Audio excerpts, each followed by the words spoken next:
everybody, it's Stephen and Walter here for another episode of So Chatty. This is episode number 152 for August the 16th, 2024. And we're continuing our series about sergers and cover stitch machines. Today will mostly be about serger and my attempt to create a quilt using my serger. And we'll talk more about that in a moment. But first of all, what have we got to show? You got anything to show? No, really. I still have a shirt that needs buttons. Oh, I think I'm going to take it to my sew day tomorrow. I was going to say, you have a sew day tomorrow. And before we forget here, I just got to get something up on my screen.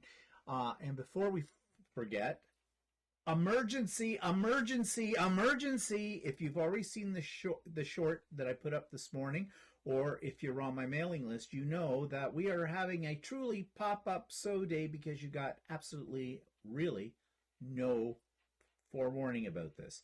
The reason is this. Walter's going off to his sew day tomorrow, but we didn't know he had a sew day tomorrow until about late Wednesday for that, because the guy who runs the sew day doesn't really tell anybody anything when it too far in advance.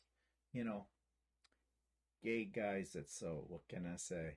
Yeah, I know. You'd think that, like I often said to him, why don't you have a Zoom instead? Because it's easier. Everybody can stay at home, right? Well, no, he wants a live thing or something like this where everybody's like there. But then he never advertises when he has it, so which annoys me. I think he wants the live so that other people who might come into the club see you guys working. Yeah. And he can sort of promote the fact that he does teach sewing. I mean, he is a drag queen. Yeah. It's all about show. Yeah. So, you know, and that's pretty much how drag queens... Well, not only that, he likes to help people. Right, and stuff like that. So he gets some of the other guys, like there's another guy that comes, Mark, and he's not very good at he's still learning how to sew and stuff. So he takes it upon himself to help Mark. Actually, what he ends up doing is he does half of Mark's work. So. Maybe another reason you should do it virtually. He doesn't have to get stuck doing other people's No, projects. I know, but that's his fault. But he likes doing that, so whatever. Well, he likes to complain about it because some woman came in and said, Cal, can you fix my coat? My zipper's busted. So he spent like a whole pile of time taking his zipper out. Taking a zipper out of a coat is a lot of work. Yeah, well, you know, methinks the gentleman doth protest too much. Then in that case, you know. So anyways, yeah, so I'm going to be home all day by myself, and I'll feel lonely. So I thought, great opportunity for another pop-up sew day for those of you that might also be in a quandary as to what you're doing with yourself on Saturday. So those of you that can make it, great. The link for it is in the show notes for this today. That's the only spot it's located because my other videos went up earlier in the week before I knew I was having this. So there it is for you all, and hope to see a number of you there. Keep me company, and away we go. All right, and if you can't make this one, I may have another one before the end of the month, but we're getting pretty close to the end of the month because what's today? Today is the 18th, the 25th, so I think a couple more weeks. Yeah, well, basically, yeah. The 31st of August, that's the last day of August, is the 2 weeks from tomorrow. And when's Labor Day weekend then? I'm not sure. Is that the Labor Day weekend? I don't know. I have to see. Because September 1st would be the Sunday. So I don't know. No, usually I think it falls later, but you got your calendar there. Does it tell you on your calendar? Labor Day is 2nd of September. So okay, so that particular weekend, if I was going to have a pop-up, 30th is Labor Day weekend. Yeah, so that may not be a good time for it. I mean, it's not a bad time for me because we never do anything on Labor Day weekend. But it's not like you go back to work. No, that's right. I don't care. Haven't done that in years. What's work? Don't know what that is anymore. Anyways, we shall see. We shall see. But anyways, if you can join me tomorrow, that'll be great. We start at 8 a.m., but you come whenever you want to. You leave whenever you want to. And we'll end in time for Stephanie Stitches live on Saturday. I'm assuming she's having one on Saturday. I think Stephanie said she's going to be at the Sew Day tomorrow as well. So, anyways, yeah. So I do have a couple of things. They're works in progress to show you. Um, the first thing is this. Now, you remember I was talking about the secret project? I guess I can reveal it now. I was helping out Kim, who is the moderator for the Facebook group, the Atlantic Quilters Embroidery group. She asked me if I would do a test a pattern she was digitizing. Now, this pattern that has all these really cute little monsters, it's called Happy Halloween, and it's an actual pattern, and I can't remember who the actual person is that designed this pattern, but it's a traditional applique pattern. So, hand like applique on your machine applique. She, Kim, was digitizing it so we could do it in our embroidery machines. And I have to give her credit. This is a major undertaking. There are 12 major blocks in there. Ignore the blocks at the top and the one down at the bottom. Those are mine. I'll talk about those in a minute. But the ones that you see on the purple backgrounds are the blocks that she digitized, and she's just learning how to do that, and she's using some software program that I'd never heard of before. I did look it up. It looks like it's a subscription based digitizing program. You pay for it, every month kind of a thing, but I don't think it's the best one. She ran into a lot of problems, and she did say at one point she actually sent an email or called them or something to speak to them about help, and they couldn't give her too little help with it. Which, in my mind, that makes me think, ugh, why spend the money on that? Now, mind you, it might be a little less expensive, even though you're paying it for it by the month, than outright buying something like Genomi's Artistic Digitizer, which is about 12 or 1300 Canadian dollars. How do I know? We have it. But it has a very steep learning curve, and I think any digitizing program does. They're not plug and play with this. So I really admire that she stuck with it, because I think I would have got discouraged after the first block, let alone doing 12 of them. But I think she's probably really happy that she has it done now. And they turned out pretty good. In my way of thinking, I still think many of these have a blanket stitch. The machine does the blanket stitch, the embroidery machine. But I don't like little raw edges. And so it is raw edge applique in a sense, but not that you'd be washing something like this. So you're probably okay with it. But I think a satin stitch always makes things look just that much more professional when they're done.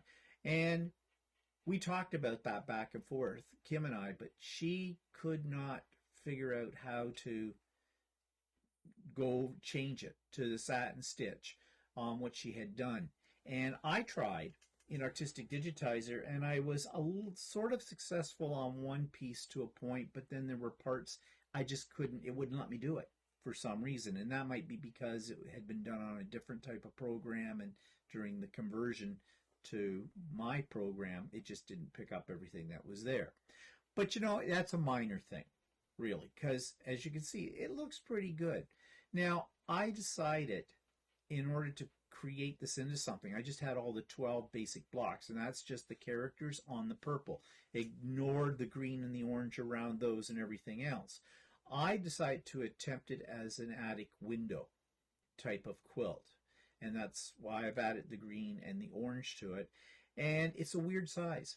There's 12 of these things, so it doesn't matter which way you put it. You're either going to get it wide and not long, or you're going to get it skinny and not wide, because you have 12 blocks, so it's either 3x4 or 4x3.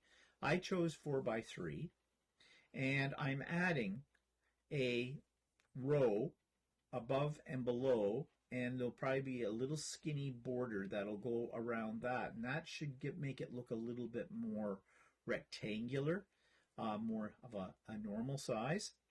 In the original pattern, there was a section that said Happy Halloween in this. I asked Kim if she was going to digitize that, and she said I think she was going to try it, but she wanted to make it into a bench pillow. So that left me hanging because she never sent me if she actually did digitize that. I have a feeling she was done.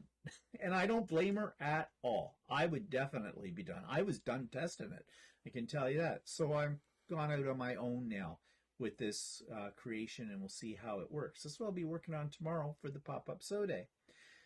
So, yeah, that's something. I have no idea what I'm going to do with it when I have it done. I'm even thinking of putting it on to Lucy. You can't tell in this picture so well. Well, you might be able to. But if you notice, each one of the purple blocks has quilting. It was sort of a quilt as you go kind of a thing in the programming. But, and I do have quilting on the little blocks that I'm creating, but it doesn't show up in the picture very well. It's white on the orange. It shows up better in real life. But I have the window pieces, the windowsills around the green and the orange pieces, and they don't really have, I don't know, I might just put them in on Lucy, and since I can sort of do custom quilting now, I might put a very simple design in each one, at least the gray, or not the green, the green parts. I did use sort of a patterned orange that sort of is suggestive of quilting. I don't know yet. I'll see what it looks like when I get all the piecing done, and I'll go from there with it. The other thing, and you're going to see more of this. Here it is. Are you ready? This quilt was made pretty much entirely using my serger. Now, at first glance, you're going to say, whoa, that's not bad. I did quilt it. I did bind it. I put the binding on it with the serger as well, but I'm not happy with it. A lot of problems. And all of those things, I have created a video in which I'm going to put up here in a few minutes when we're done blabbing on. To point out what the errors are. We'll come back to this after you have seen the video. Do a little post-mortem on it. Although I think in the video I did do a post-mortem on it, but I'm sure Walter will have a few comments to make as well. We all sit and there's wait. stuff that doesn't seem to line up. Yeah, okay, we'll get to it. We'll be jumping the gun. You're just itching to pull it apart, aren't you? Okay, so anyways, Walter has nothing to show. He's working on things, as he said, tomorrow. Just some announcements then. Already know about the emergency pop-up sew day tomorrow, Saturday, August 16th, starting at 8 a.m., running until just before Stephanie goes live. So that'll be about 4:30-ish, 4:45 Eastern time. We're back to normal this coming week with Sewing with Stephanie and Stephen. You know, this past week, I wasn't there. Oh, stop the cheering. Yay. Jeez. Yeah. And the week before that, Stephanie wasn't there. Aww. Yay. Stephanie's going to kill you now. Did you hear that, Stephanie? Walter went, yay. You heard it here first. Okay. So anyways, we're back to normal. And the link for the regular link. Last week, that was a special link. That link no longer works. We're going back to the original link if you've been hanging on to it. If not, it'll be in the show notes. So from this one and everything next week too. Okay, so today's part of the serger discussion is making a quilt with a serger. Now, Bernina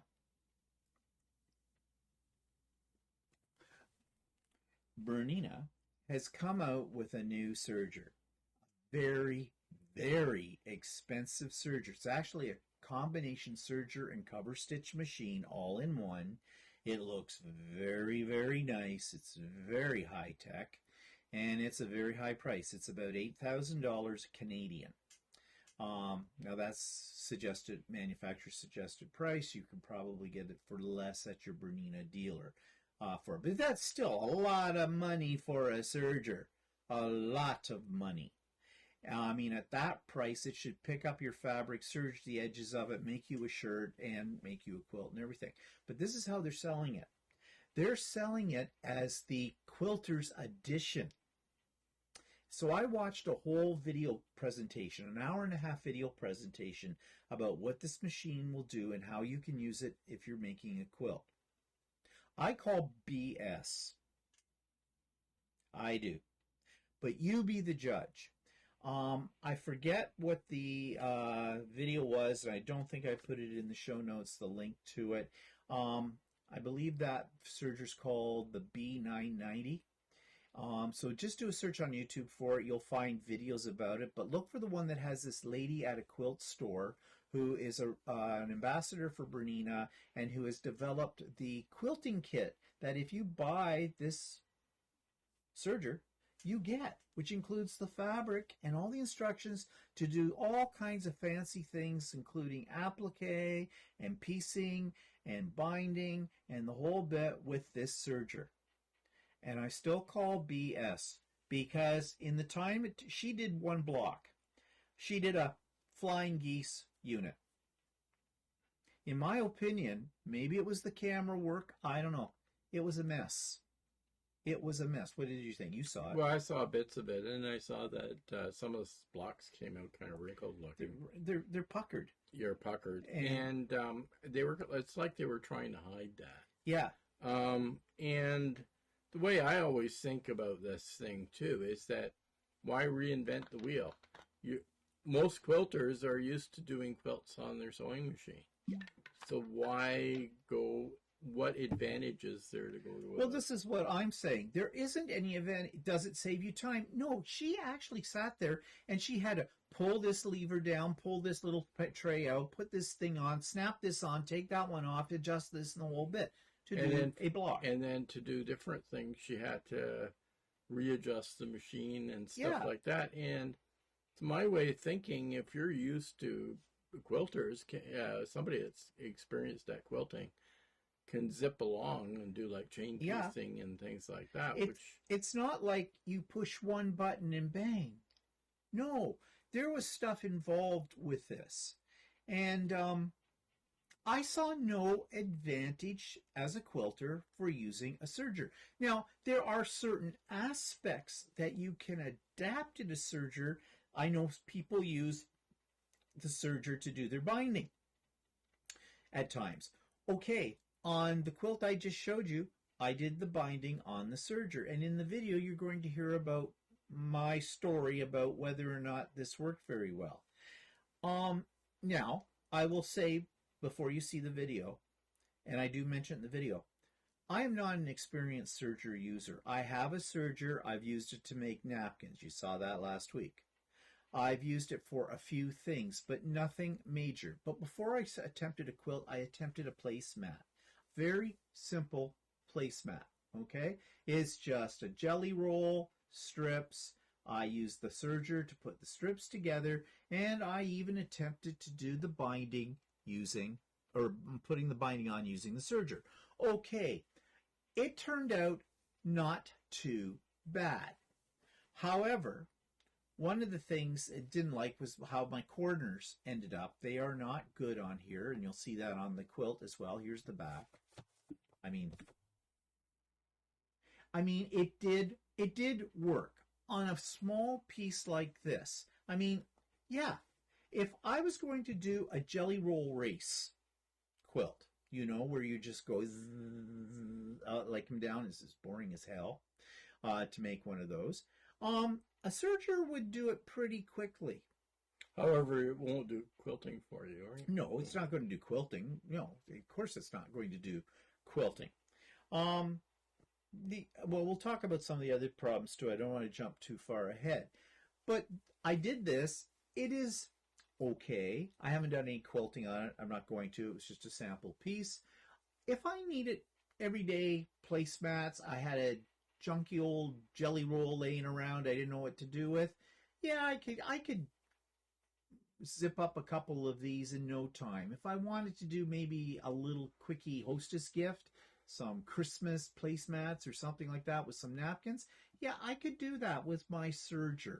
And I could zip it up. I don't know if I would do the binding on it because that didn't work out very well. I'll show you what I mean. Under here, the binding you can see the serge line underneath the binding, because the binding was almost impossible. It was too small. I did my usual size binding. I think if I was to do it again, I'd have to add a 1/4 inch to, instead of 2.5-inch strips to make binding, I think I'd need 2 3/4 to give me a little wiggle room. Corners, especially when you're trying to get them over, because there's a lot of bulk in these corners. But I mean, in terms of speed for something like this, yeah, but then again, if you're a power sewer, you could like probably... I don't really see any. To No. me, I don't really see any advantage. It's not worth, if you don't own a serger already, this is not a reason to go out and buy one. Okay? If you are a garment sewer, totally different kind of situation. But if you are strictly a quilter, you don't have any desire to make clothes or anything like that, save your money. You don't need a serger. But according to Bernina, with their new one, their Quilter's Edition, where have you been? It's the modern way, the quick way to rattle off a quilt. And that's the other problem I have with it. This whole idea of quick, quick, quick, quick. Why? Making a quilt is supposed to be an enjoyable process, and it is an art form. Well, I can't see doing it on a serger to be quicker than doing it on a sewing machine. Well, it's not. If you know, maybe if you were an experienced serger user, yes, it would probably be like fast, but I don't know if it's going to be. And if you were doing a quilt like I just showed, or something like this, it's nothing but strips. Yeah, you'll probably find the people that are currently using a serger to bind a quilt or something like that are probably people that are garment sewers and got used to using the serger a lot. Yeah. So they are using their advantages of the serger. They're the things that they're most comfortable with. Yeah. Right? So... But we're going to come back to this. We're jumping ahead of it. So I think the best thing to do is I'm going to insert... Now, you might want to pause the video, get a coffee. The video runs 30 minutes. Okay? And I take you from the beginning to the end of that quilt I showed you. And then we're going to come back and do a little bit of a post-mortem on this. So I know that it's very trendy to use your serger to make a quilt, and I must say that I basically have poo-pawed it in my mind, but I haven't really tried it. So I thought I really shouldn't judge it until I give it a go. So I started this and then realized I should be videoing this for you to show you my journey with this. I've already started. So you see I have my serger out here. You're looking at it from the back. And I have it set up to do a 4-thread stitch. And on my design board, you can see the squares that I have already made. And I'm doing this from a jelly roll of Christmas fabrics, so 2.5-inch strips. Now, this isn't anything new, the idea of using strips, putting them together, cutting them so you get these blocks. And I got inspired to do this from a video on YouTube that comes from the Sewing Studio Fabric Superstore, and it's called How to Make a Strip Quilt on Your Serger, and I'll put the link in the show notes below if you want to see what that process is. But I'm going to show you what I'm going to do. So I have made these blocks right now, and I used my serger to create these, and I'm going to show you how I did that. But I've decided that I want to make this quilt a little bit bigger. So I have got some more strips laid out over here on my pressing mat, and I'm getting them ready to go into the serger. So I'm going to show you what that looks like in a moment. But just before I do, what I intend to do is take these strips, and I'm basically going to sew them together, but I'm going to use my serger. Just a long 4-stitch or 4-thread overlock stitch to put them all together. So I am making a 3-strip piece, which is going to become a tube, but I start with 3 strips first of all, 2.5 inches wide, and I've taken 2 of them and I've put them right sides together, and I've put clips along them to hold those edges straight. Now you could use pins, but I would have a bad tendency to sew over top of my pins, and on the serger, that's a bad thing. It's a bad thing on a regular sewing machine, but it's a bad thing on a serger because you have a blade, and if the blade hits a pin, it will probably damage your blade. So don't use pins. And if you want to use pins, make sure you take them out so you don't accidentally sew over them with the serger. So I'm going to take this strip to my serger and I'm going to sew them together. Now I'm not going to do that on camera because that's fairly straightforward. And I'm doing it with a 1/4 inch seam allowance or thereabout. I don't have a guide on my serger. In fact, I've just ordered one though for this, so I just sort of eyeball it and try to keep it straight when I'm doing this. And I'll come back after I have sewn these 2 strips together, and actually the 3rd strip as well, because I'm just going to add that to the 2 strips I sew here, and I'll show you what that looks like. I wanted to show you what the seam looks like after you've sewn it with the serger. And this is what you have. And as you can see, this seam is very, very flat. Now I am pressing it, so it's all going in one direction, but it is very flat. So here's the first thing that I thought of when I heard about people doing quilts using a serger. I thought your seams would be very bulky, but they're not. And apparently it's because that with these threads, one of the threads that goes through the 4-thread method kind of pulls your other threads down a little bit more tighter to the fabric. I don't know if that makes sense or not, but it really keeps it from popping up. And if I turn this over and I just gave it a light press, you can see that that is a very nice seam. So what I'm going to do now is I'm going to take this piece and I'm going to put right sides together. It's kind of awkward when you're holding a camera. I'm going to clip it and I'm going to sew that as well. So that'll be one 3 strip piece.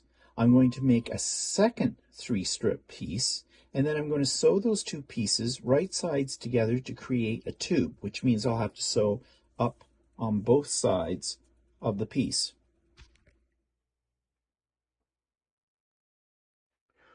Okay, as you can see, I have my strip tube completed. That means that I have serged on both sides. I had 3 strips down, 3 strips, another 3 strips. I put them right sides together and serged them on either side. So basically what I have here is a tube. And I've laid it down on my cutting mat, and I've grabbed a ruler. You want a ruler, according to the instructions on that YouTube channel that I mentioned. You want a ruler that's bigger than your strip, and mine is. And you want one that's got a 45-degree line. I don't know if you can see this. I'm getting a glare here, but there's a 45-degree line through the center of this. And so all you're going to have to do is take that line and line it up with your top line of stitching. Now I've got some selvage here, so I want to cut this off, so I'm just moving it over. I'm putting that line so it's right along my stitch line and away from my selvage, and I'm just going to cut off that piece. Okay, now I'm going to take this, I'm going to move it to the bottom of the strip. I'm going to take that 45-degree line, I'm going to line it up along that stitching line and make sure the corner of my ruler is right along the edge of this piece here, and slice that off. Oops. Make sure you have a nice sharp blade. Okay, and then I'm just going to do this again, except from the top. My 45-degree line along the top stitch line. So basically I'm tying it at the bottom of the 4-thread overlock stitch, and I'm putting the corner up along the edge, the cut edge here, and slicing through. So what I'm getting here are blocks, just like that. And these blocks measure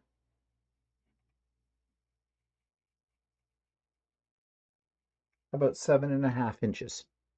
So I'm going to continue all the way down the tube until I'm going to get about 7 of these, I think, out of this strip tube. And that's how I'm making my blocks.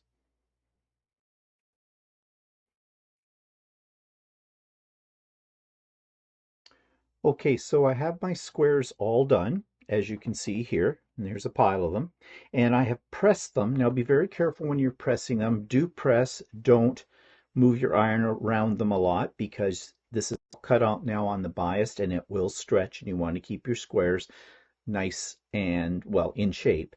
And what I do is after I have pressed them, I will give them a little misting of Acorn Precision Pressing Solution. You could do starch or starch alternative, whatever floats your boat. And I just press them all again. That just gives me a little bit of a firmer, stiffer fabric to work with in the next step. But one thing I want to mention was when you have them pressed on here, and this is what the back will look like. And you can see your seams are very, very flat. You're going to have some dog ears. And all you need to do is just clip those dog ears off. And that's all you need to do. So what am I going to do next? Well, you already saw at the beginning of this, I'd started this quilt. And I've been laying it out on my design wall.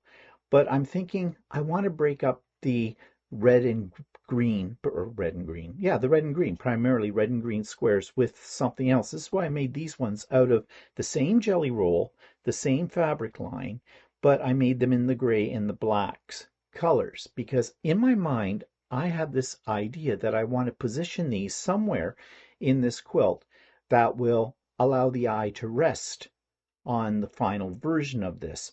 I'm thinking of putting these in the center of the quilt and then building the rest of the quilt around it. But we'll see what happens when we do that. So I've been playing around for quite a while with my design wall here to try and get my pieces into an attractive array or one that I like. And I have done several different things until I got to this point, and I think this is what I'm going to do. Not think, this is what I'm going to do. This took a while. The reason being is each one of those squares is not necessarily, well, there may be a few duplicates. There's probably 3 or 4 that are the same. But in the way that you turn them is how you get the pattern. Now, you could do this completely random, and so it would be a scrappy type of quilt. And it still, to a certain degree, has a bit of a scrap element to it, but it is a organized scrappy quilt. And I think I have it now the way that I want it. I think visually it's very interesting, but I did add the black and white gray blocks as well into this because you want someplace for the eye to rest. So in my theory right now is your eye will focus on the center of this quilt, but it will branch out from there. And the black and white gray parts allow a chance for you to see the pattern that is emerging from this. It is not a perfect pattern. It isn't absolutely symmetrical, but it suggests symmetry. At least that's my story, and I'm sticking to it. So what's next? The next is to build our rows, get the quilt top sewn together, and I'm going to use a serger for that as well. I am tempted to go to my sewing machine at this point because I have a lot of intersections that have to be matched up. But I should be able to match up those intersections in the same way I would on a sewing machine by carefully clipping each one of the intersection points so that they all line up. We'll see how that goes. So I'm about halfway through the way of putting all of the blocks together, and I am doing them on the serger.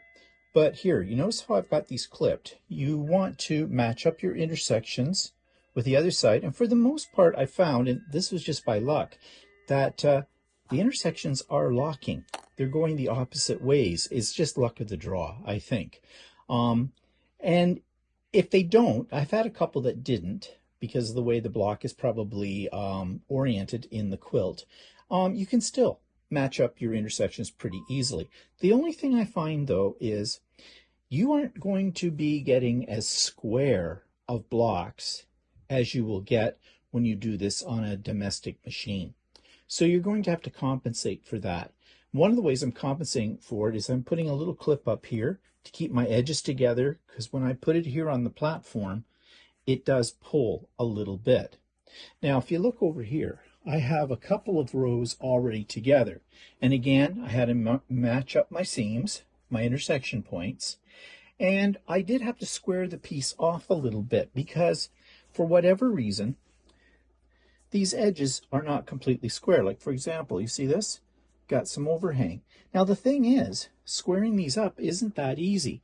So I'm going to call it squarish. Kind of line your ruler up. You may have a little bit of space here. You might be in a little bit further, but so it looks relatively square. And if you have your intersections matched up pretty good, as you can see I did down in here, then you're not going to notice that if it's off a little bit. But like I said, try to keep it as square as you possibly can. So I'm going to carry on here, stitching this up, and I'll come back. And then this happened. I ran out of thread on one of my spools. And how did that affect what I was sewing? Well, it ran out, luckily, just close to the end of this piece. Of course, my stitching along here is not so great, but I think it'll hold together, and no one's going to see that when it's done. So I've got a new spool thread. I'll thread it on and carry on. Okay, so I ran out of thread, as I said, but the other problem was I have just spent the last hour trying to thread my lower looper, and this is an air thread, remember. And so I've called in my professional, and he's been doing all kinds of things with it, and nothing was happening. We felt that one of the tubes that the lower looper goes through was blocked. Walter has a special little wire that you can push through the tube, and it came through the other side, but it didn't seem like anything was blocked. However, we did find on the very end of the looper, was this, oops, I dropped it, right here. Let me see. See this little piece? Right there, that little fuzzy piece, that was on the end of the looper, and it's a little bit sticky, and that was blocking it. So we've got it threaded now. Now we got to thread the other parts again, all over. But these are the problems you have with loopers. So good thing, keep your serger very clean. Now my serger was clean. It's not right now because of everything I've been doing with this project. But yeah, and I also learned something else that I didn't know, but Walter knew. When you unthread your machine, grab your threads and pull on them as you run the machine. Pull them out. Cut them off up at the top, at the spools, and then pull them straight out in the direction the thread usually goes as you have your foot on the pedal. I don't do that. So that might help. The top is now done. I ran into some problems, mainly with the serger itself, and things don't line up. As you can see, they looked better when I had them, before I had them sewn together in terms of lining up.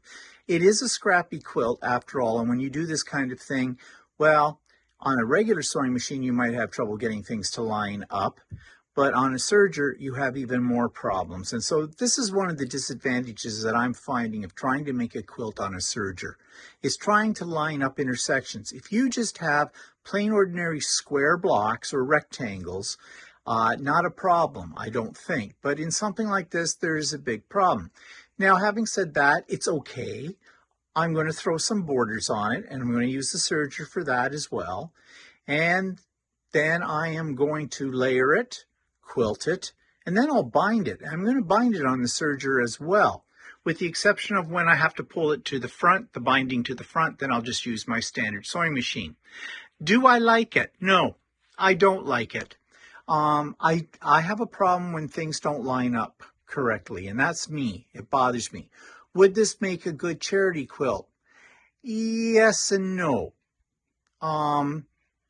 Because I tried to make it less scrappy by lining things up and I wasn't successful at that, it looks like it's a mishmash of stuff put together. If I just made it a mishmash at the very beginning, called it a scrappy quilt, not worried about whether things lined up or not, then yes, it would be fine. But because I tried to create a design that looks like there was some organization to these scraps, no. So anyways, we'll carry on with this. And yeah, this quilt is probably not going to go to anybody, anywhere. I'm not even sure if I'm going to quilt it, for that matter, either. I don't know if I want to waste my time on it. But you know the saying, this will quilt out. We'll see. Okay, so the quilt top is done. I added the borders and I put the borders on using the serger. The only thing I didn't use the serger for is for joining the green and the red pieces of each border. I just did those on the sewing machine in the normal way that I would do it, because I just thought it was too much work to try to get it lined up under the needles in the serger. And I'd have to probably taken out two of the threads, would have had to leave one needle threaded and the bottom looper, lower looper threaded in order to do the stitch. And why bother? I could do it in seconds on the sewing machine for that.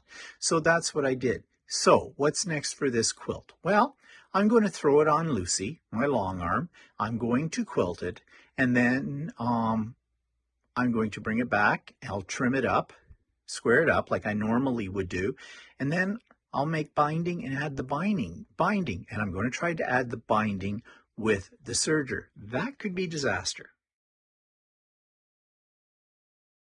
Okay, I'm going to attempt to bind this quilt with the serger. I've been watching some videos about this. It doesn't look hard, but who knows?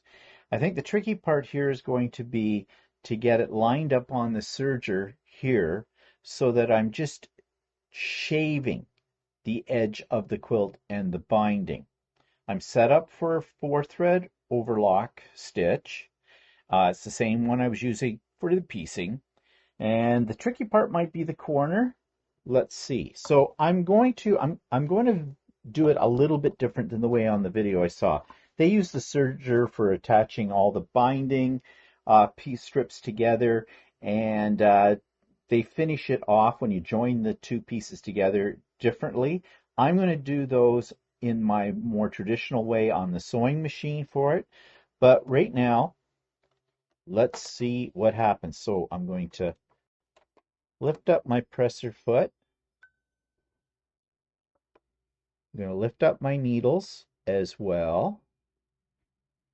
And I'm going to place them underneath the serger. And I'm looking, there's a little line right here on the edge. Actually, I think if I keep it pretty much steady there, it should work. Okay, here goes nothing.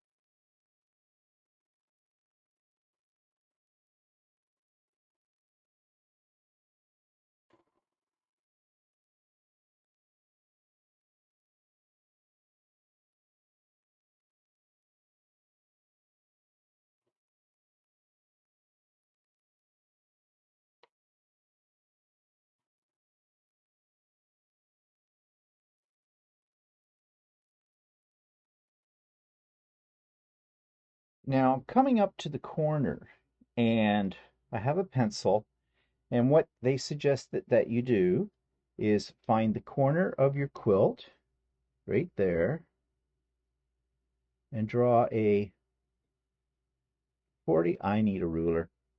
They did it freehand, but I don't think I can do it freehand. Okay, I have a mark at 45-degree angle, and I've got to sew up to it, stop the needle at that, then pivot the whole quilt so I sew off the corner. Okay, let's see what's going to happen.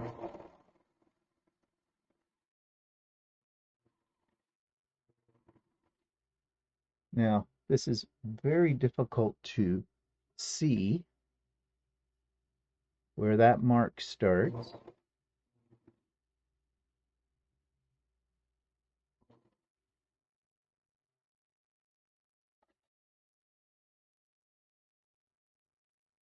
Geez, I don't think I'm close enough yet.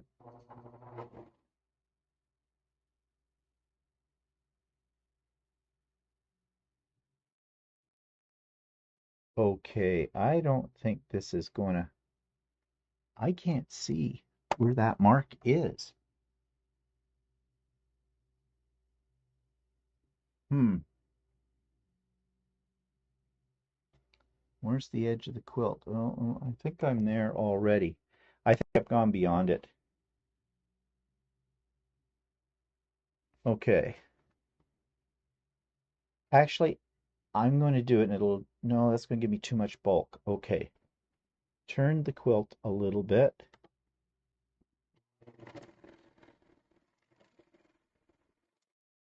And so off. Okay, let's see what kind of disaster I've created here. Oh, I didn't do too bad. Okay. All right. I did it. Whoa, that was lucky. Okay, so then we just fold our binding. Got a little bit of stuff here. I'm going to put a clip in. Spin my quilt around. And I'm going to try to do this without having to clip it any further than I already have. And see what happens. Okay, getting this quilt to stay where I want it to stay is not easy. Lift this up, get it close to the edge.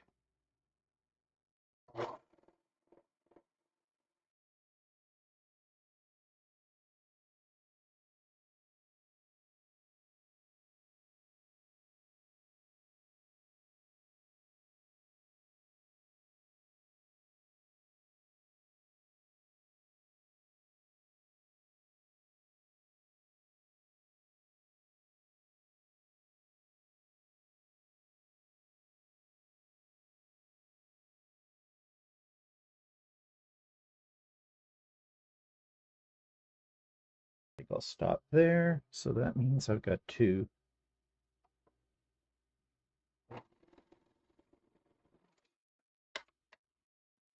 Okay, so now I'm going to take this, I'm going to take it to the sewing machine. I'm going to join my ends as I would normally, and we'll go from there.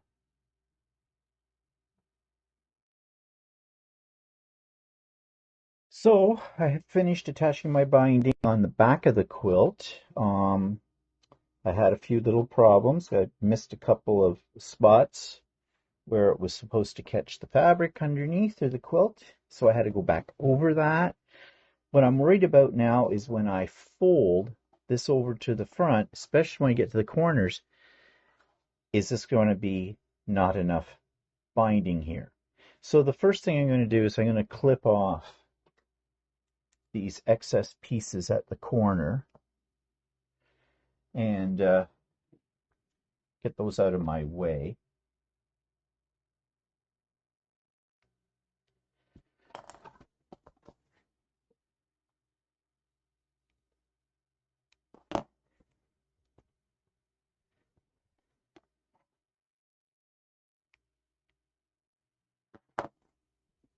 Okay, some more down here that I want to get rid of.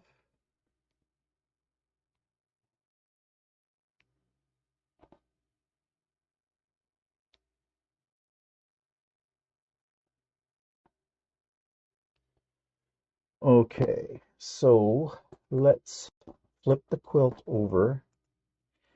And for this part, I will use my sewing machine. I can't use the the serger for this. So we're back to the traditional way of doing things. And I'm hoping, well, that corner wasn't too bad. Coming over, I'm just testing it out here to see. Trying to keep the binding. Oh, there's a whole mess of stuff there I don't need.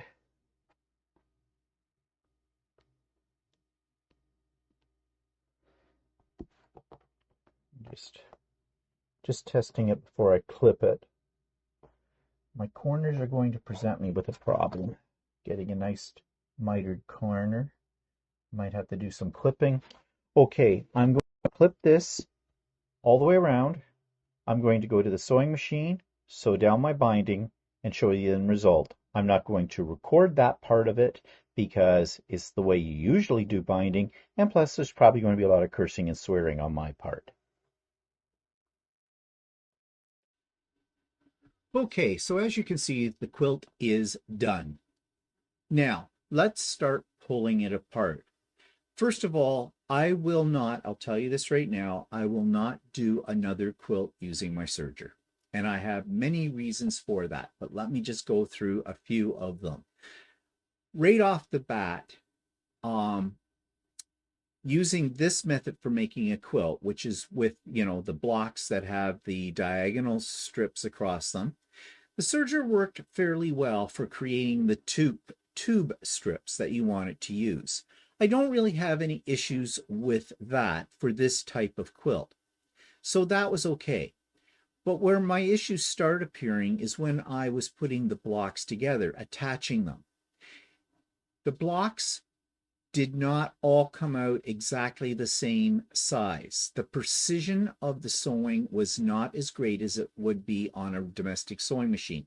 Now, maybe it would be better if I had practice. This was my first time I've ever done this. But you can see here in the quilt, in this center diamond, these parts I had lined up. I lined them up and used clips, just like I would if I was doing it on a domestic sewing machine.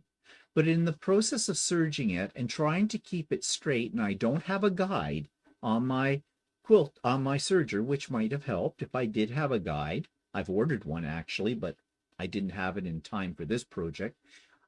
Maybe I could have got these to line up better. They looked like they were lined up, but I could only see so far. So I was blindly sewing because I can't see the needles of my serger with the foot that I have because it's a solid piece of steel. Maybe if I had a clear foot, and you can get one for this particular serger, maybe that would have made life a little easier. Now the next thing about all this, and in putting the rows together, I had to do a lot of trimming to get things even, and I think that also contributed to the alignment of my blocks being out. And that bothers me a great deal. If I had done this on a domestic sewing machine, my blocks would have been bang on because I would have much more control. Again, my lack of experience using a serger probably contributes to this. Okay, the next thing, once I had the top all together, then I put the borders on. That was fairly easy to do. However, you are going to lose some of the border width because it's going to be cut off by the serger. And I tried to cut the barest minimum off, but I didn't have a great deal of luck with that. So yeah, again, practice might make perfect, but also it has to do with the fact I don't have a guide on there, and trying to keep the quilt steady on the little table that's there. Well, it's not even a table on the serger, it's just that little outcropping from the needle, is very difficult. Also, work area. I think in order to keep things straight, because of the bulk of the quilt, you need to be on a really large flat surface so you don't have any quilt overhanging. But that also means that you have to bring your serger in a little bit closer to your body. And that means there's going to be some quilt hanging over the edge of whatever your sewing table is like. All of these things, the weight of the quilt, the tabletop, the lack of an extension table on the serger, all of these things contribute to the inability to keep, or my inability to keep, what's going under the needle straight. Okay, so then we come to the quilting of it, and a lot of people, and I was one of those people, thinks, okay, your seams are going to be bulky when you go to put it on your long arm or to do domestic sewing machine. They aren't. Surprisingly, the seams are very, very flat. And I think that has to do with the fact that there are 4 threads, and there is one of the threads that sort of pulls the other stitches down tight against the fabric. So that was a pleasant surprise. On the long arm, Lucy didn't have any problem quilting this. She didn't get tied up with any of the seams or anything, and there are a lot of seams in this quilt because of the design of the blocks. She didn't have a moment's trouble with that, so that's a good thing. Okay, binding. Binding was not particularly easy. You can see my binding is wonky in places. Again, it all goes back to trying to keep your quilt straight on the machine, and I did not do a good job of that. I tried my best.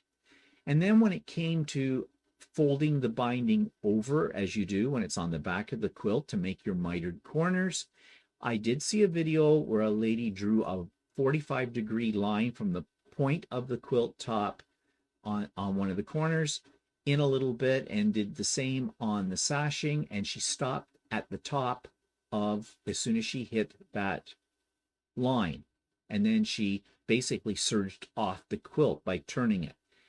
That was not easy to do. In fact, the very first corner I did, it worked out perfectly, and I was shocked because that was blind sewing. Because again, because I don't have a clear foot on my serger, I could not see exactly where my needles were.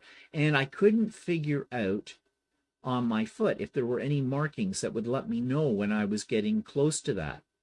Now, maybe if I thought about it now, I could take a Sharpie, and if I could, by trial and error, if I saw the position of the foot, that would show me, or that I'd see where I should start going off on an angle from the corner of the quilt with the serger, I could mark that with a Sharpie on the foot, and I would know where I'm at in relationship to the edge of the quilt, but I didn't do that. The other problem with that was that when I sewed right off the end without going off on an angle. And then I folded my binding over, as you do, to create the mitered corner, and carried on with the serging down from the top of it. Now, here was the other problem. I couldn't see how far from the top edge of the quilt corner I should start from. If this was on my domestic machine, I know exactly where to place my needle. So what happened was my corners were a little tight when it came to pulling the binding around at the front.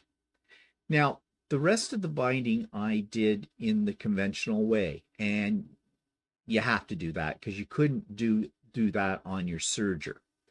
I don't know, maybe if you left one needle threaded and just the lower looper threaded, you might be able to. I don't know. I'm not going to try it because at this point, I'm not doing this again, as I said. The problem I had pulling the binding from the back to the front and getting it all even was the mitered corners. And I'm going to show you what I mean. Here's a close-up of one of my corners. The other corners weren't too bad. This one, there was too much bulk in the corner. I tried to trim some of the bulk away. I tried to take some stitches out. But, taking stitches out that's been from a serger is not an easy thing. And this is the best I could get it, and it's not very good. When you see the overall quilt, you don't really notice it. But I'm not happy with any of these corners in the quilt, really. They are not what I consider good mitered corners. Another problem I had was over here on the edge, the binding got a little thin. I didn't have enough to pull over all the way without a struggle. And it looks to me, and if I look at the actual quilt, yeah, I think that you're seeing there, peeking under there, is the edge of some of the serger stitches. I think it might be part of the design of the fabric. No, I think that's serger. I'd have to go over and look at the quilt. I'm looking at it right now as a picture. I'd look at it a little closer. Not happy about that either. So what's my conclusion? With a lot of practice, with the right feet, with a good, huge table, you could make a quilt using your serger. However, why? Why do you want to make a quilt with your serger? Is it faster? For this particular design, it might have been a little faster when it came to the piecing, but I found it very frustrating. And even if you're someone that's experienced with using your serger for all kinds of things, I still don't see the point. I don't see the point in terms of precision. I don't see the point in terms of making a final product that's quality. If all you're going to do is a quilt that you're going to give to charity, and I have to put in my little caveat about that, I don't believe you should be giving second-rate workmanship to charities. I think it should be your best work as well as it would be if you were giving it as a gift to a friend. That's just me. I know some people would debate that. But if you needed to do a strip quilt really fast, you could use your serger for that. I don't think it is very good for complex piecing. And I don't think it's particularly that great for binding. For all the reasons I gave that I had. Now, again, with practice, that might be okay. But I'm really not sure why you would want to do that. Maybe some people can tell me why they like to do their binding on a serger. And obviously they are people who have much more practice than I do and so probably are very good at it. So final bottom line, I tried it. I don't like it. I don't feel that it's worth my time and effort to practice and to get better at it. I prefer using my domestic sewing machine for quilting. That's me. Okay, hope you enjoyed the video because that took me some time to make. But here's the bottom line. And I think I said it in the video, so I may be repeating myself, but I often do, so with the map, that's no problem. Would I make another quilt using a serger? No. Did I think there was an advantage to using a serger to make a quilt? No. Now why? Okay, first of all, if you're doing something that's got some very complex piecing in it, forget it. You're not going to be able to do that on a serger. 2, 1/4-inch seam allowance. I bought something. I ordered it while I was working on this quilt. I did not have it when I finished the quilt. It only came yesterday. And that was a cloth guide that attaches to my serger, and I can set it up so it's basically just an edge, so I can have a more accurate 1/4-inch seam allowance. Now, I used it for the first time today on something. I was sewing some fabric together for backing on another quilt that I have done, and I thought, and that's okay. I don't often sew fabric together to make backing. I always buy 108-inch, and I buy 3 meters of it because I don't like pieced backings. But in a pinch, if I had to do that, yes, that was a lot faster than doing it on the sewing machine, and the edge guide was a great help. If I didn't have the edge guide, my seam would be going a little wonky in spots because it is difficult to take a large piece of fabric and keep it straight on a serger without some kind of a guide. Again, if you're an experienced serger user, you probably don't have that much trouble. However, and this is a question for Walter, since he uses a serger all the time for making the shirts. Do you always, absolutely, does your fabric go through your serger perfectly straight? Well, if I do it in sections, I don't just run it right through. Like I do a little bit, stop, pull my fabric back and everything, and do a little bit more and stop. And okay, but if you're making a quilt, you're going to be running a long piece of fabric. Yeah, but I would do it same thing. I would do a little bit at a time and run it. Well, that must be because of your experience then with it. With mine, I don't know. I have one speed, fast. Well, see, I can't do that if I'm doing serging the armholes, for instance, on a shirt. I can't go through fast because because you're going around the circle, the fabric will start to tuck underneath, and you'll put a hole in it. Yeah. Okay. But as quilters, if we're not garment sewers, I'm not a garment sewer. I don't know. if I gave it more And I practice, maybe. very rarely end up chopping anything off on the sides. Like I don't actually, What, you don't I use the don't blade? trim it. Like the blade's on there, but it doesn't take anything off except for maybe threads. Now, there is one thing you can do with a serger. You can drop your knife so you're not cutting anything, and you do the stitching. And actually, I think on that video I mentioned before from Bernina, they did show some techniques doing that.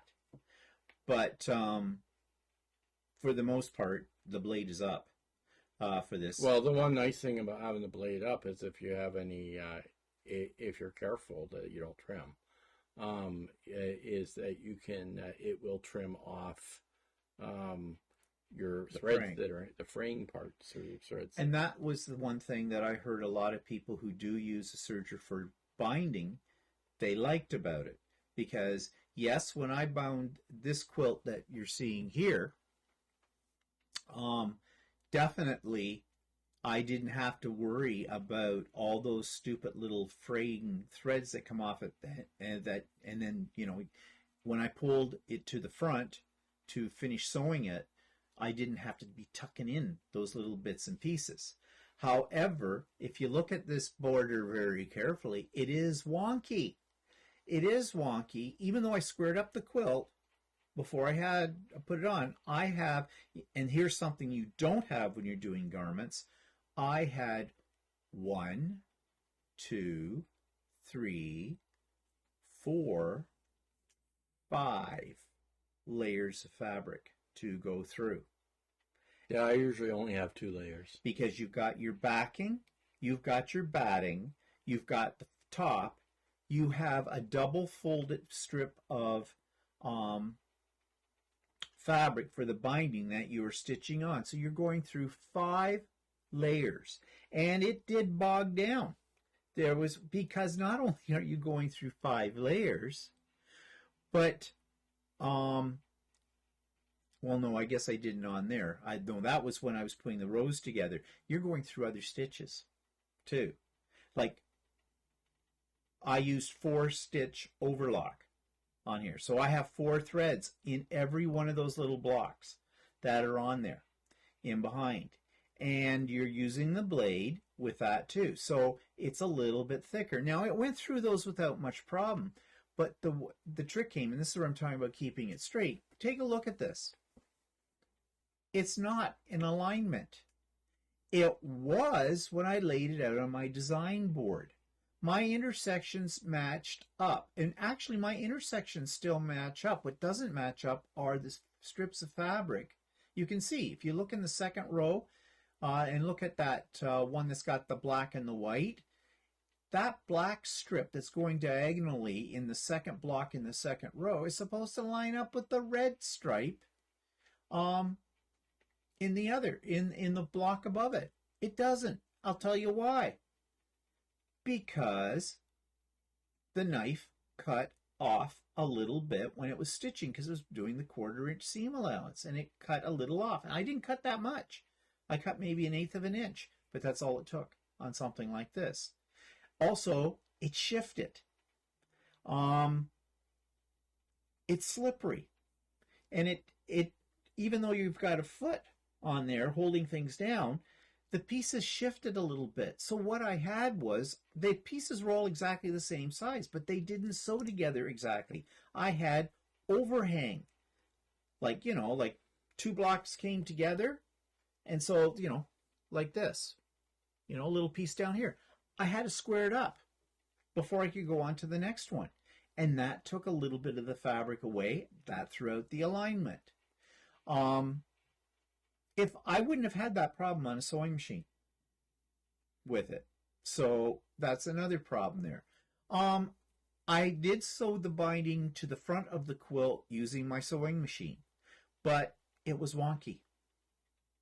I did the best I could. And then the corners, the mitered corners. Now, I have since seen a video after I did this that made more sense to me, but seemed like more work.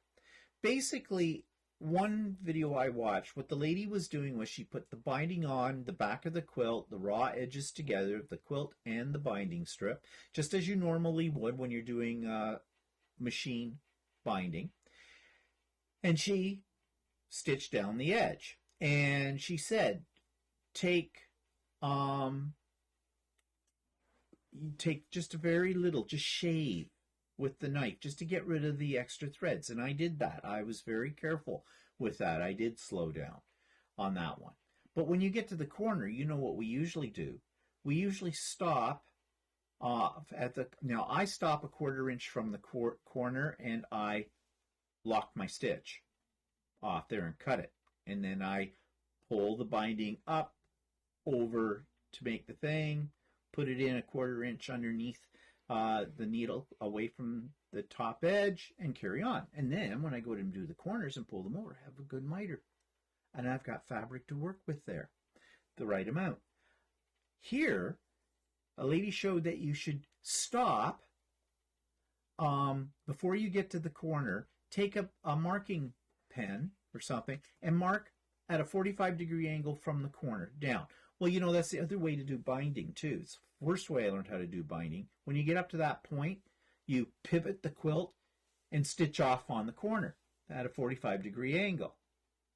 And that will help you to fold your fabric over. Well, on a serger, you can't see where your needles are at that point. They're buried. Now, some, and I think the Bernina is one, the new one, has a clear foot.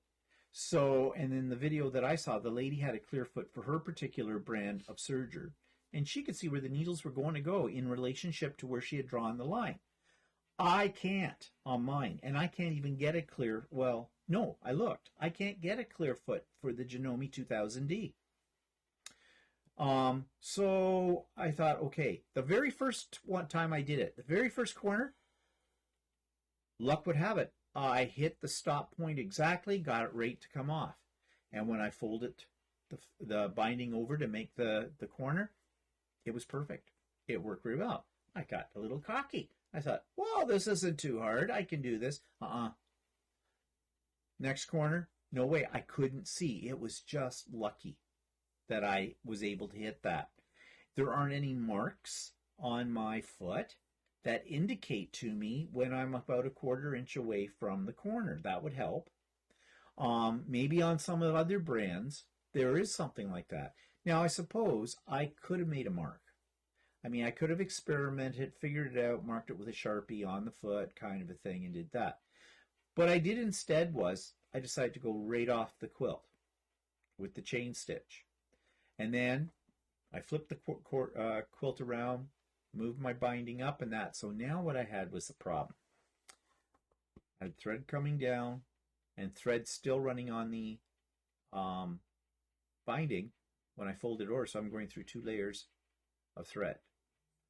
And that, not that the serger couldn't handle going through that and trimming it. The problem was when it came to when I was turning it to the front and I was making the miter corners, I didn't have enough fabric for the corner. I had to fudge it.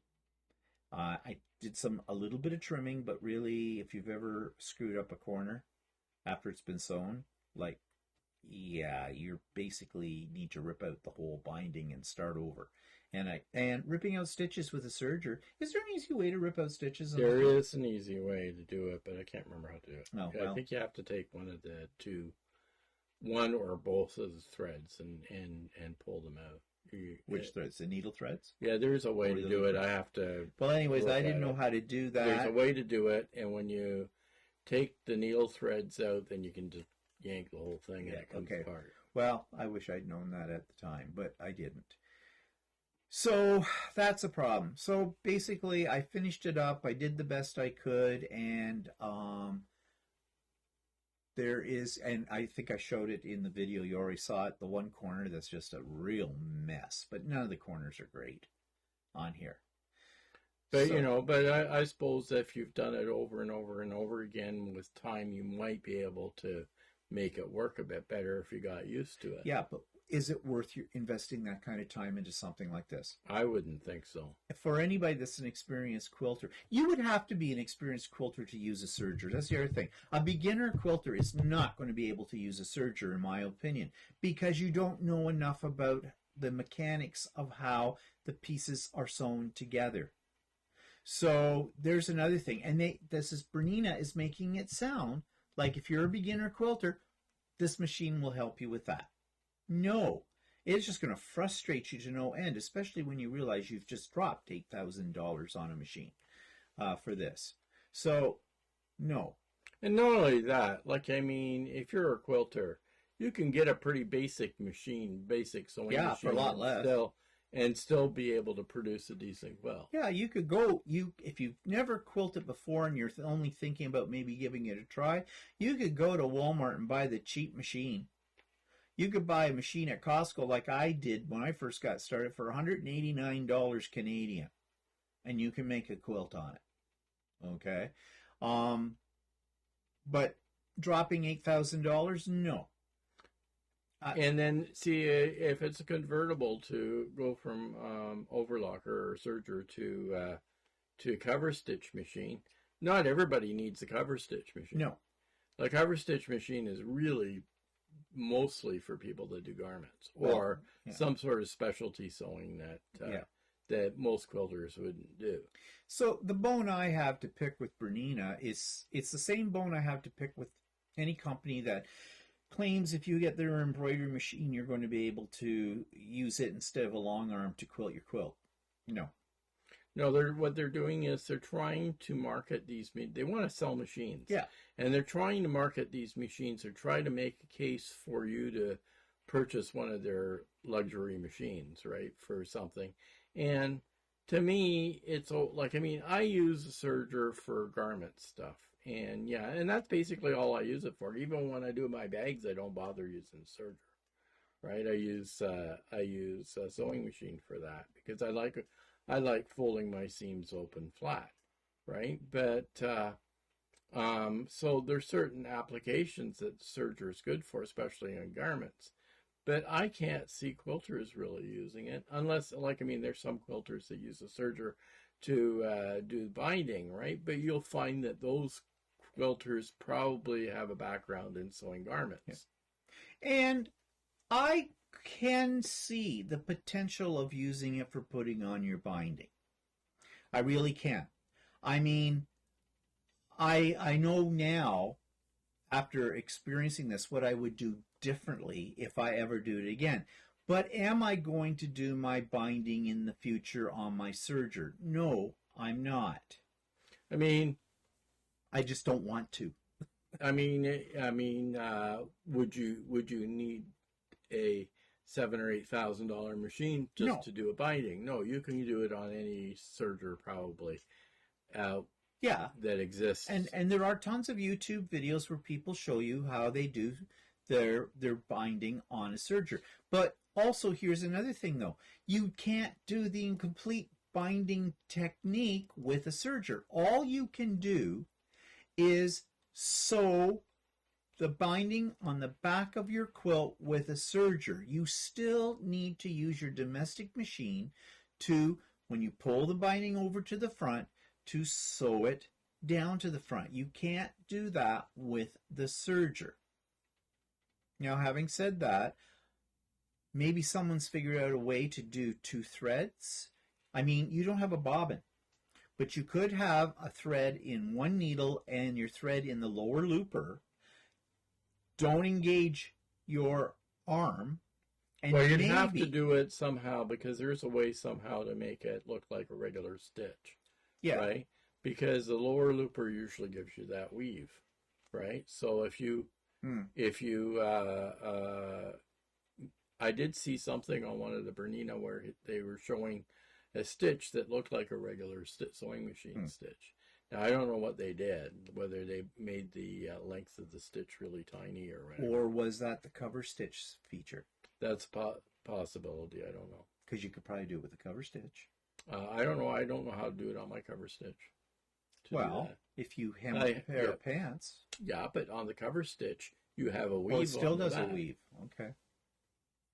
I don't know. It's a mystery. Maybe people will find a video. No, maybe on the fancy cover stitch. I don't have a fancy cover stitch machine. I have a very basic one. There's even Janome makes a fancy cover stitch machine that takes up to 5 threads. Mine only takes 3. and maybe there's a setting on it where I can get Yeah. a single stitch. But I mean, why do it on the cover stitch machine? Why not just do it on a regular sewing Well, machine? that's the other thing. Okay, where do you have your serger? Now, the other thing was a serger. Well, could I finish my sentence? No, you can't. I am going to. You can like pick a finger. My serger sits over in a corner. It's not conducive to using it for any big projects that I have to bring it out, put it on my pressing table and set it all up, or on my cutting table and set it all up from there, because that's the design of my sewing room. Okay, maybe if you had a separate workstation for your serger, like Walter does, maybe you could do something like that. I don't know. But what I'm saying is, by the time I dig out my serger, get it all set up to do this, my sewing machine's already there. I could finish it up on the sewing machine. No problem with it. Oops, there's a finger again. What were you going to say then? No, and the other thing is the amount of thread you go through. Oh, yeah, forgot about that. Tons and tons of thread. I ran out of thread, and you saw it because we had to rethread it and we had a little problem. So my technician was called in for that. Yeah, I went through a lot of serger thread. Now, serger thread is a lot less expensive than the stuff we usually piece with, but it still goes through a lot of thread. I mean, one thing I'll say for this, when I put it on Lucy on the long arm, there was no chance any of my seams were going to open up at all with the serger because they are well sealed. So I guess that might be an advantage. I don't know. But I mean, if you do an accurate 1/4 inch seam allowance, you shouldn't have seams open up anyways when you're doing it. But, you know, things happen. What other things can I say about this experience? I've done it, and I did it on. I already suspected that one cannot really make a decent quilt on a serger. I proved that to myself. There are some things that if I had a little practice, I could have done better with it. But still, do I want to? No, I don't. What am I going to do with this thing, this monstrosity? Well, I would never give it to anybody, and I'm not going to give it to charity because you know my belief about that. I'm not giving seconds to a charity. A dog? Maybe. A dog bed? It would work for a dog bed because I don't think a dog's really going to care about how well it came with the pattern, and it's definitely strong. So, I wonder if Freddie needs another blanket, which is our niece's dog, kind of a thing. But you know, I'm not happy with the end result. I would not give that to somebody for that. Okay. So, any parting comments about the whole serger thing? Because we are going to get comments. And someone's going to tell me that they've seen something, or they know somebody, or they've done it themselves, and they've been very, very successful in making a quilt. My question, though, is this. What kind of quilt? The quilt I made was a strip quilt. And you saw that, how that was made. If you're going to make a more elaborate quilt, I dare say you can't use a serger for that. Even this woman who designed, selling it, first was not even if you could use the serger, do you want to? Yeah. Like, I mean, I suppose in a pinch, if your sewing machine was down, and then. But you know, like, I mean, I don't really see any point in that. And does a quilter need a serger? It depends on what you want to do. If you want to do napkins sometimes, or if you want to do the odd garment or something, then you might want to get a serger. But I don't see. But you don't need an $8,000 serger. Yeah, and you don't need an $8,000 serger. You can go for bottom line serger or whatever, or mid tier serger. Yeah. And it depends. Like, depends on what you want it for. If you're a quilter and you've quilted for 1,000 years and you've never used a serger and you're happy about it, then what's the point? Yeah. Now, just away from the quilting aspect of it, I do see the potential for using a serger for one when you want to join pieces of your backing fabric to make them big enough. Yeah, I did it this morning. It works like a dream. For that, there is something called the flat lock stitch that you can use if you want to do frankenbatting, and that works. I tried it. That works as well. There is a type of stitch that a lot of sewing machines that are capable of zigzag can do that's similar to that as well. You mean that you could do it on your sewing machine? Yeah. Yeah. Well, if you want to do frankenbatting on your regular sewing machine, you just do a zigzag. Down, you butt the edges up to each other, and I've done that before. There's another stitch that you can do that I can't remember the name of, that you can join two pieces of fabric. But used to be called faggoting. Oh yes, okay. So that was tongue in cheek. But does that constitute the expense of buying a serger? I don't think so. I mean, if you're going to spend money on something like this, you want to get a lot of use out of it in a variety of situations that you can't do as easily on what you already have. And I don't think this is the way to go, unless you're a garment sewer, not for a quilter. My opinion, I am sure other people out there are going to come back at me and go, well, I've done this with the serger and it just worked out brilliantly. Well, good for you. As it goes back down to it, is you do you. You do what works for you. We're just saying that if somebody's contemplating getting a serger to do quilting on, really think about it. I mean, bottom line here is this is another example of where a company is trying to sell a product and make it sound like it does all these wonderful things and that you need it for that. But you really have to think twice about it. Do you really need it for that? Is that an advantage? Like an embroidery machine to quilt with, a serger to make quilts with? No. Yeah, no, it's not like the serger is a fantastic quilting machine that does all kinds of automatic things for you to do that, right? You have to sort of fidget around with it to get it to do what you want to do. And it may not do what you want it to do. And you would, as an experienced quilter, you would have to really think about it to try and figure out how to use one of these things.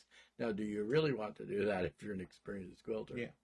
And I even think that there was some discussion in one of those videos I watched that this is great for people with disabilities, like have carpal tunnel or things like that. I don't see it myself. You still are pushing fabric through a machine. So if you've got problems with your wrists or you've got arthritis in your fingers, this is not going to make life. I don't think it'll make life easier. Now, I don't have either in my hands. Maybe. I am sure there's somebody out there who will say that this works for them because they've got a problem. Well, a serger will tend to, you don't really have to push fabric through it. No, it pulls it. Pulls it through, but... Well, so does your sewing machines. They're called food dog. It does, but people might feel like they have to guide it more than I think you have to guide under a serger more than you have to on a sewing machine. Okay. Myself. That's why I bought the guide. The guide works. Okay, the guide is a good thing. I don't resent the money on it because I have a tendency as I get going that sometimes I'll veer away from the edge that I'm using as my guide for it. Now I've got a lip right there, and I just have to make sure my fabric is pressed up against it. And so, yeah, and it wasn't that expensive. It cost me I think the foot was $23, $23.99 Canadian. It cost me more for the shipping on it. So it ended up costing me almost $50 by the time I got it. But nevertheless, in the big scheme of things, that's not a lot of money for this kind of thing. So I'm glad I got it. I wish I could have got, and I would buy one, but they don't have a clear foot because that would help too. But it's still not going to, I'm not going to make another quilt on a serger. Okay? So sue me. I don't know. Anyways, thanks for joining us. I hope it opened up some information for you, opened up your eyes, or just got you really hot and bothered on the collar, and you'll be sending us comments telling us that I don't know what I'm talking about. I'm an idiot. Okay. As if I've never heard that terminology used with my name before. Yeah. This week's comments, we didn't have any. Nobody? They're scared to write you. Yeah, they might be afraid of me now. I don't know. But anyways, we might have comments for next week. So next week, what are we going to talk about? Well, we're going to finish up the series next week. We're going to talk about, and it's going to be kind of a short discussion, care and maintenance of your serger and cover stitch machines, because beyond just basically cleaning out the crud on it, there's not a whole lot that we can tell you about cleaning it because we've never had one apart for that. Now, I'm hoping to learn how to do that in the next coming months from that place, SODOC Academy, where I took the courses and that to learn how to clean my domestic machines and everything, deep clean them and take them apart. They're supposed to be putting something like that up in the next little while. So once they do, I will sign up for that and learn. But we'll talk about what we do know and any other things we can think about that we haven't touched upon already.